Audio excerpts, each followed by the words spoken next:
আউযুবিল্লাহি মিনাশ শাইতানির রাজিম বিসমিল্লাহির রহমানির রহিম। হ্যালো ভিউয়ার্স, আজ আমি আপনাদেরকে নিয়ে যাচ্ছি জাতীয় কবি রবীন্দ্রনাথ ঠাকুরের শিলাইদহ কুঠিবাড়ি, কুষ্টিয়া।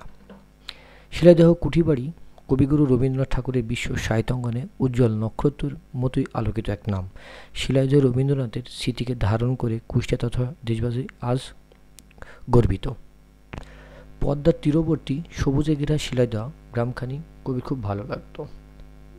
তার হৃদয়ের ক্যানভাসে স্পঞ্জ জাগাত। গীতাঞ্জলি কাব্যরস যে তিনি শিলাইদহ থেকে পেয়েছিলেন তা বলার অপেক্ষা রাখে না। কুষ্টিয়া জেলা শহর থেকে শিলাইদহ গ্রামটি দূরত্ব ৯ কিলোমিটার। উত্তর পূর্বে কুমারখালী উপজেলার অন্তর্গত শিলাইদহ ইউনিয়নের খোরশেদপুর কুঠিবাড়ি অবস্থিত। এই গ্রামে রয়েছে বিশ্বকবি রবীন্দ্রনাথ ঠাকুরের স্মৃতি বিজড়িত ঐতিহাসিক কুঠিবাড়ি, যা ছিল একসময় অত্যাচারী নীলকরদের নীলকুঠি। পরে তা কলকাতার জোড়াসাঁকো ঠাকুর পরিবারের জমিদারের কুঠিবাড়ি হিসাবে পরিচিতি লাভ করেন। ইতিহাসবিদদের মতে রবীন্দ্রনাথ ঠাকুরের দাদা প্রিন্স দ্বারকানাথ ঠাকুর 1807 সালে এই অঞ্চলে জমিদারি পান। পরবর্তীতে 1889 সালে রবীন্দ্রনাথ ঠাকুর এখানে জমিদার হয়ে আসেন। এখানে তিনি 1901 সাল পর্যন্ত জমিদার পরিচালনা করেন। আমি এখন জাতীয় কবি রবীন্দ্রনাথ ঠাকুরের কুঠিবাড়ির মূল গেটের সামনে। এখানে দিয়ে প্রবেশ করতে হয়। আমি ভিতরে প্রবেশ করছি এবং আরও বিস্তারিত আপনাদের সামনে আলোচনা করছি।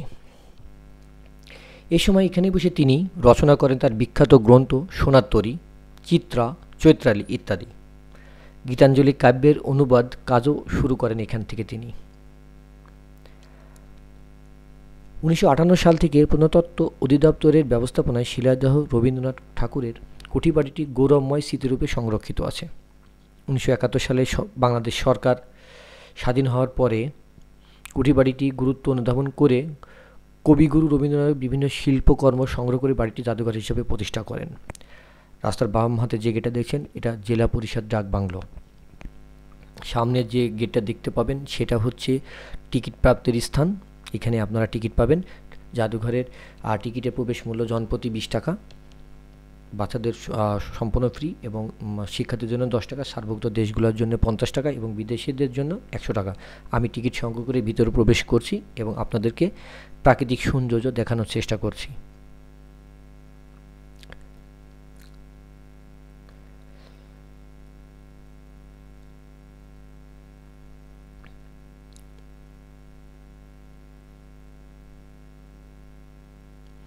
ভবন সম্পর্কে বলতে গেলে বাল্যকাল থেকে মৃত্যুশয্যায় পর্যন্ত সংরক্ষিত আছে ছবি। এছাড়া রয়েছে শিল্পকর্ম এবং তার ব্যবহার্য আসবাবপত্র দিয়ে পরিপাটি সাজানো। এটা হচ্ছে শেষ তোরণ বা শেষ গেট, যার দুই পাশে 4টি তালগাছ বিদ্যমান। কবির ভবনে ব্যবহার্য জিনিসপত্রগুলোর মধ্যে আরও আছে চঞ্চলা চপলা নামে 2টি স্পিডবোট, যেটা উনি সবসময় ব্যবহার করতেন। আছে প্লাটুন, আট বিয়ারা পালকি, কাঠের চেয়ার, টি টেবিল, সোফা সেট, আরাম চেয়ার, পালঙ্ক ইত্যাদি জিনিসপত্র। আমরা এখন মূল গেট দিয়ে ভিতরে প্রবেশ করছি। সামনে সেই আমাদের কুঠিবাড়িটি। পুরো ভবনটি এখন জাদুঘর হিসেবে দর্শকের জন্য উন্মুক্ত। জাদুঘরের নিচ ও দোতলায় কুঠিবাড়ির 18টি কক্ষে 18টি দরজা ও 48টি জানালা রয়েছে। এখানে কবিগুরু রবীন্দ্রনাথ ঠাকুরের কবি রবীন্দ্রনাথ, শিল্পী রবীন্দ্রনাথ, জমিদার রবীন্দ্রনাথ, কৃষক বন্ধু রবীন্দ্রনাথ অর্থাৎ নানা বয়সের বিভিন্ন ভঙ্গির রবীন্দ্রনাথের ছবি রয়েছে। বিভিন্ন দর্শনার্থী এখানে বর্তমান রয়েছে। আমি যখন আসি, যার প্রতিটা রবীন্দ্রনাথের প্রতিটা দেওয়ালে তার বিভিন্ন শিল্পকর্ম সুন্দর করে সাজানো রয়েছে। পদ্মার ঢেউ খেলানো প্রাচীর ঘেরা 33 বিঘা জমির ওপর 3 তলা এই কুঠিবাড়িটি আজ মাথা উঁচু করে দাঁড়িয়ে আছে, যার দোতলা পর্যন্ত দর্শকদের জন্য উন্মুক্ত। তারপরে আর উন্মুক্ত নাই। তবে মূল বাড়িটি রয়েছে 2.5 বিঘার উপর। চারিদিকে আমবাগানের ছায়া ঘেরা স্নিগ্ধ পরিবেশ, কাছেই পদ্মা নদী, সব মিলিয়ে এক মায়াবী পরিবেশ। শিলাইদহে রয়েছে গ্রামীণ পরিবেশ আর মনোমুগ্ধকর প্রাকৃতিক সৌন্দর্য। কুঠিবাড়ি ভবনটি এক বেষ্টনী প্রাচীর দিয়ে ঘেরা, যা পদ্মার ঢেউয়ের মতো করেই প্রাচীর দেওয়া।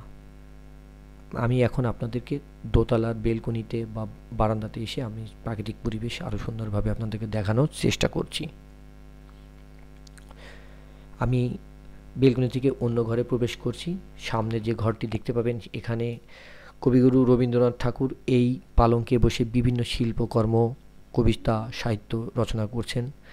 এই সেই বিখ্যাত খাট। এখানে খাটটায় হাত দেওয়া বা বসা নিষেধ।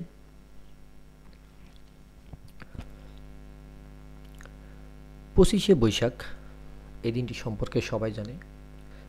জাতীয় কবি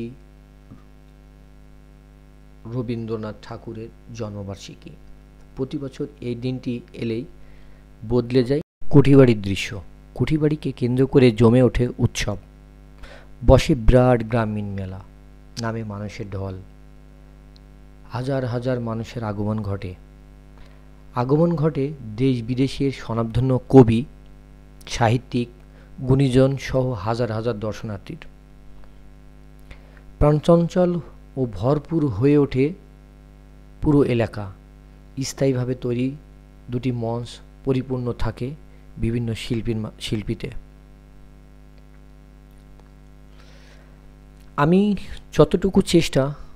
আমার যতটুকু চেষ্টা আমি চেষ্টা করছি আপনাদেরকে সম্পূর্ণ বিষয়টা তুলে ধরার জন্যে। আমি দোতলা থেকে নিচতলার দিকে নামতেছি। নামার পরে সিঁড়ির বাম হাতে দিয়ে প্রবেশ করব অন্য ঘরে, যে ঘরগুলোতে বিভিন্ন কবি রবীন্দ্রনাথ ঠাকুরের বিভিন্ন শিল্পকর্ম তুলে ধরা আছে। কবিগুরু রবীন্দ্রনাথ ঠাকুর শিলাইদহে ছিলেন 1922 সাল পর্যন্ত। এই সুদীর্ঘ 30 বছর এখানে অবস্থানকালে তিনি সৃষ্টি করেছেন সাহিত্যের অমূল্য সম্পদ। যে লেখার মাধ্যমে রবীন্দ্রনাথ বিশ্ব দরবারে পরিচিত হন, নোবেল পুরস্কার পান, সেই লেখার স্থান শিলাইদহ হয় কুষ্টিয়াবাসী তথা দেশবাসী আজ গর্বিত। শিলাইদহে বসে তিনি আপন মনে অনেক কিছু রচনা করতেন। লালন শাহ সাথে তো ওনার খুব সখ্য ছিলেন। তিনি ওনাকে পালকিতে করে ওনার কুঠিবাড়িতে নিয়ে আসতেন এবং দুই গুরু বসে বিভিন্ন শিল্পকর্ম, সাহিত্য, কবিতা সম্পর্কে আলোচনা করতেন, যা ওনার বিভিন্ন গ্রন্থের মধ্যে উল্লেখিত আছে। সামনে কবি রবীন্দ্রনাথ ঠাকুরের ব্যবহৃত কূপটি দেখতে পাবেন। এই যে ব্যবহৃত নলকূপ বা কুয়া, আমরা গ্রাম বাংলায় কুয়া বলে থাকি, উনি এখানে পানি ব্যবহার করতেন। সামনে কিছু সময়ের মধ্যে আমরা সামনে সেই বকুল গাছ, যা ঐতিহ্যের সাক্ষী হয়ে আছে, সেই বকুল গাছ সম্পর্কে আপনাদেরকে বলবো। শিলাইদহে বসে রবীন্দ্রনাথ যেসব গান কবিতা লিখেছেন, তার মধ্যে কুঠিবাড়ির পাশে বকুলতলার ঘাটে বসে উনি বেশি লিখতেন। ওনার এখানে বসে লেখা, যখন পড়বে না মোর পায়ের জন্য এই বাটে। গড়াই নদীতে বসে উনি লিখতেন, সীমার মাঝে অসীম তুমি আজও, বাজাও আপন সুর। শিলাইদহে বসে লেখা, আমার এই পথ চাওয়াতে আনন্দ, কৃষ্ণকলি আমি তারে বলি প্রভৃত। এই সেই বকুলতলা, যেখানে বসে উনি আপন মনে লিখতেন। এখানে ভারতের রাষ্ট্রপতি প্রণব মুখার্জি গাছ লাগাচ্ছেন। আমাদের রাষ্ট্রপতি আব্দুল হামিদ, উনি বকুল গাছ রোপণ করছেন। সংস্কৃতি মন্ত্রী, সংস্কৃতি সচিব সবাই একটা করে বকুল গাছ রোপণ করে গেছেন। আপনারা এখন কিভাবে শিলাইদহে যাবেন? ঢাকা থেকে এসবি, শ্যামলী, হানি পরিবহনে কুষ্টিয়াতে আসবেন। কুষ্টিয়া মজমপুর গেট থেকে 40 টাকা অথবা 50 টাকা অটোরিকশা, সিএনজি, ইজি বাইক, অন্যান্য বাহন যোগে খুব কম খরচে শিলাইদহে কুঠিবাড়ি পৌঁছাতে পারেন। কোথায় থাকবেন? কুষ্টিয়া শহরে থাকার জন্য এনএস রোডে শাপলা, কুষ্টিয়া স্টেশনের পাশে আজমেরি, ডিসি কোর্ট এলাকায় দিশা, 5 রাস্তার মোড়ে পালকি, খেয়া ইত্যাদি উন্নত মানের 3 স্টার 4 স্টার হোটেলের ব্যবস্থা করা আছে।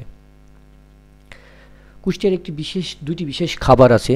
একটি হচ্ছে তিলে খাজা অন্যটা হচ্ছে কুলফি মালাই, যা সারা বাংলাদেশের ভিতরে বিখ্যাত।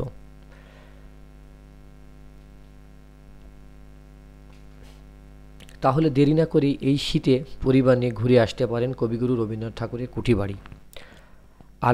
আর আপনাদেরকে বলতে চাই, যদি আমার চ্যানেলটি ভালো লেগে থাকে অবশ্যই একটা সাবস্ক্রাইব করবেন। ভালো থাকবেন, খোদা হাফেজ।